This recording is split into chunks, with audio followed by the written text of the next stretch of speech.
সেই দিন এমন একদিন হবে যখন বাপ ছেলে থেকে পালিয়ে যাবে, বউ শহরকে দেখেও দূরে সরে যাবে, ভাই বোন একে অপরকে চিনতেও অস্বীকার করবে। চারপাশে শুধু নফসি নফসির আর্তনাদ। মানুষ নিজের ঘামে এমনভাবে ডুবে যাবে যেন তা সমুদ্র হয়ে যায়।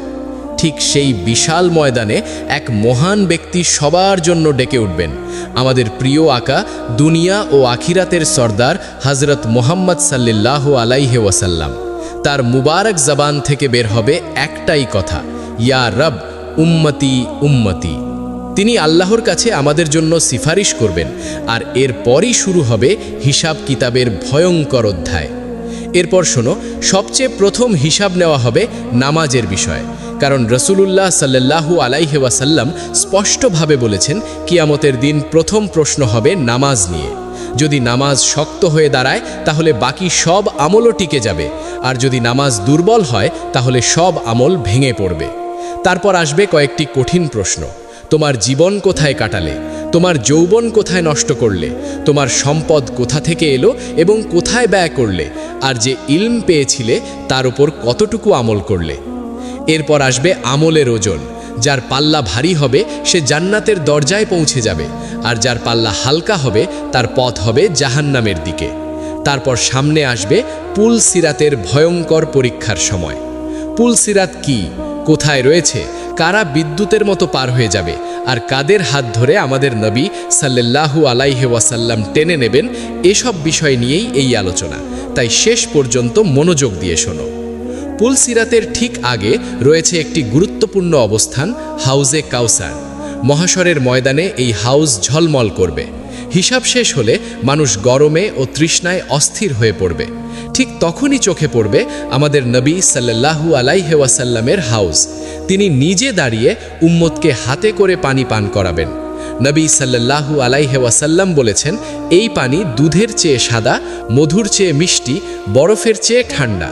এর সুগন্ধ কস্তুরীর চেয়েও উত্তম, আর এর পেয়ালা আকাশের তারার চেয়েও বেশি। যে একবার এই পানি পান করবে সে আর কখনো তৃষ্ণার্ত হবে না। রিবায়েতে এসেছে, নেককার বান্দারা পুল সিরাত পার হওয়ার আগেই হাউস থেকে পানি পান করবে, আর কিছু মানুষ গুনাহের কারণে পুল সিরাত পার হওয়ার পর পান করবে, যাতে পুল সিরাতের কষ্টে তাদের গুনাহ ঝরে যায় এবং এরপর তারা হাউজের পানি পান করে প্রশান্তি পায়। হাউজে কাউসারের পরেই আসে পুল সিরাতের চূড়ান্ত পরীক্ষা। এটি এমন একটি সাঁকো যার ওপর দিয়ে সবাইকে জান্নাতে প্রবেশ করতে হবে, যা জাহান্নামের ওপর স্থাপিত, চুলের চেয়ে সরু এবং তলোয়ারের চেয়ে ধারালো। হযরত আবু সাঈদ খুদরি রাদিয়াল্লাহু আনহু থেকে বর্ণিত, সাহাবারা জিজ্ঞেস করেছিলেন, ইয়া রাসূলাল্লাহ, পুল সিরাত কেমন হবে? তখন তিনি বলেছিলেন, এটি এমন জায়গা যেখানে পা পিছলে যাবে, সেখানে থাকবে কাঁটা ও আঁচড়, নজদের টেরা সাদান কাঁটার মতো ভয়ঙ্কর। মুমিনরা এই পুল সিরাতের উপর দিয়ে পার হবে, তবে সবার গতি একরকম হবে না। কেউ চোখের পলকে পার হয়ে যাবে, কেউ বিদ্যুতের মতো, কেউ পাখির মতো, কেউ ঘোড়ার মতো, আর কেউ উটের মতো ধীরে ধীরে এগোবে। এই গতির পার্থক্য হবে তাদের আমলের শক্তির ওপর। কেউ সহজেই রক্ষা পাবে, কারো শরীরে আঘাত লাগবে, তবু সে পার হবে, আর কেউ আঘাতপ্রাপ্ত হয়ে জাহান্নামে পতিত হবে।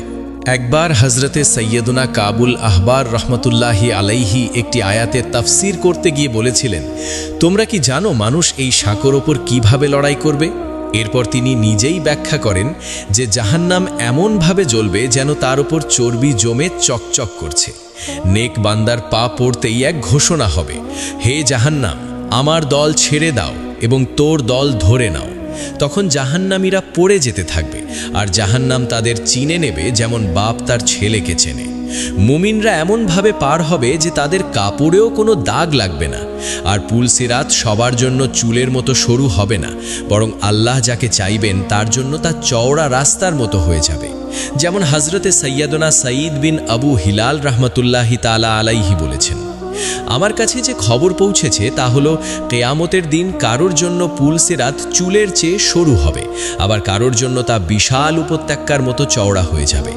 সবার আগে এই সাঁকো পার হবেন নবী সাল্লাল্লাহু আলাইহি ওয়াসাল্লাম, তারপর অন্যান্য আম্বিয়া ও মুরসালিন, এরপর এই উম্মত, তারপর বাকিরা। রিওয়ায়েতে এসেছে, আল্লাহ হজরতে সৈয়দনা দাউদ আলাইহিস সালামকে বলেছেন, ইয়া দাউদ, তুমি কি জানো কারা সবচেয়ে দ্রুত পুল সিরাত পার হবে? তারা হলো সেই বান্দারা যারা আমার ফায়সালায় সন্তুষ্ট ছিল এবং যাদের জবান সবসময় আমার জিকিরে ভেজা থাকত। আমাদের প্রিয় নবী রাহমাতুল্লিল আলাম হযরত সাল্লাল্লাহু আলাইহি ওয়াসাল্লামের শান সত্যিই অতুলনীয়। তিনি সবসময় উম্মতের চিন্তায় ডুবে থাকতেন। দুনিয়াতে তিনি উম্মতের জন্য দোয়া করেছেন, আর কেয়ামতের দিন যখন সবাই নিজের নাজাতের চিন্তায় ব্যস্ত থাকবে তখনও তিনি উম্মতের সালামতির জন্য দোয়া করতে থাকবেন। ফরমানে মুস্তাফা সাল্লাল্লাহু আলাইহি ওয়াসাল্লাম অনুযায়ী তোমাদের নবী পুল সেরাতে দাঁড়িয়ে বারবার বলবেন, রব্বি সাল্লিম, রব্বি সাল্লিম, ইয়া রব সালামতি দাও, সালামতি দাও। ভাবো তো সেই মুহূর্ত কতটা কঠিন হবে যখন প্রত্যেকে নিজের মুক্তির জন্য লড়াই করবে, অথচ আমাদের প্রিয় আকা সাল্লাল্লাহু আলাইহি ওয়াসাল্লাম নিজের জন্য নয় উম্মতের জন্য চিন্তিত থাকবেন। তখন ফেরেশতারাও বলবে, ইয়া আল্লাহ তাদের সালামতির সঙ্গে পার করিয়ে দাও। আর এটাই সেই মহান মর্যাদা যা আল্লাহ তার মাহবুব সাল্লাল্লাহু আলাইহি ওয়াসাল্লামকে দান করেছেন। তিনি তো সারাপা রাহমত এবং শাফিউল উজমা। সত্যিই তার দোয়া ছাড়া কেউ পুল সিরাত পার হতে পারবে না। যারা গুনাহের কারণে জাহান্নামে পতিত হবে তারা সেখানে কিছু সময় কঠিন আযাব ভোগ করবে, নিজেদের গুনাহের শাস্তি পাবে এবং আমলের পূর্ণ বদলা নেবে। এরপর যখন তারা পাক ও পরিষ্কার হয়ে উঠবে তখন আল্লাহ তার অসীম রহমতে তাদের জাহান্নাম থেকে বের করে জান্নাতে প্রবেশ করাবেন। সেখানে তারা চিরকাল শান্তি, আরাম ও সুখে থাকবে, আর আল্লাহর বেহিসাব রহমত চারিদিকে ছড়িয়ে থাকবে। হযরতে সৈয়দনা আবু সাঈদ খুদরি রাদিয়াল্লাহু আনহু বর্ণনা করেন, রাসূলুল্লাহ সাল্লাল্লাহু আলাইহি ওয়াসাল্লাম বলেছেন, জান্নাতীদের মধ্যে সবচেয়ে নিচু দরজার মানুষটির অবস্থাও এমন হবে যে আল্লাহ তার মুখ জাহান্নাম থেকে ফিরিয়ে জান্নাতের দিকে করে দেবেন। সে তখন একটি ঘন ছায়াময় গাছ দেখবে এবং বলবে, ইয়া রব আমাকে ওই গাছের কাছে নিয়ে চলো যেন আমি তার ছায়ায় একটু স্বস্তি নিতে পারি। আল্লাহ তাকে জিজ্ঞেস করবেন, এটা দিলে কি তুমি আর কিছু চাইবে না? সে কসম করে বলবে, না ইয়া রব আর কিছু চাইব না।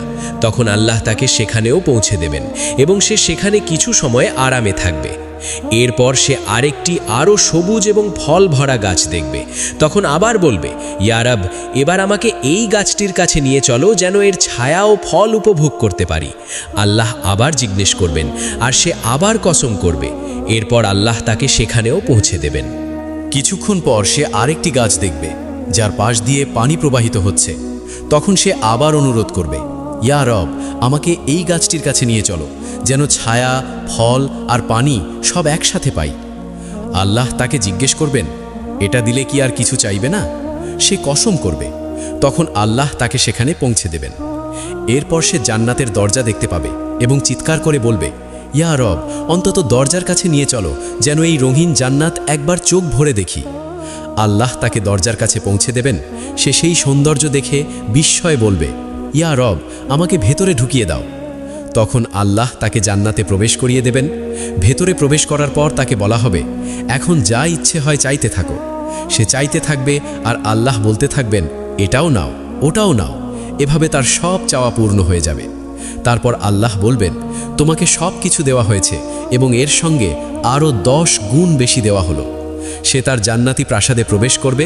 তখন দুইজন হুর তাকে স্বাগত জানিয়ে বলবে, সব প্রশংসা সেই আল্লাহর যিনি আমাদের তোমার জন্য আর তোমাকে আমাদের জন্য সৃষ্টি করেছেন। সে আনন্দে বলবে, আমি যা পেয়েছি এমন আর কোনো জান্নাতি পাইনি। শেষ পর্যন্ত আমরা আল্লাহর কাছে হাত তুলে দোয়া করি, ইয়া আল্লাহ আমাদের জাহান্নামের আগুন থেকে বাঁচাও এবং জান্নাতে প্রবেশ করাও। আমিন।